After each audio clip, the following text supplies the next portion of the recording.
किसानों का सब्र टूटा। करौंदी कला के सरकदे में छुट्टा गांव अंसो से अजीत किसान पशुओं सहित उतरे सड़क पर। ग्रामीणों का आरोप, बार बार फोन करने के बावजूद एसडीएम व बीडीओ किसानों की बातों का कर रहे हैं अनसुना।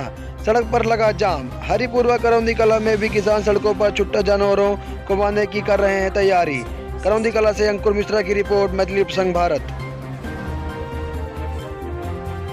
देखा भैया, इतने सारी कम से कम 25-30 गाय हैं। ठंडी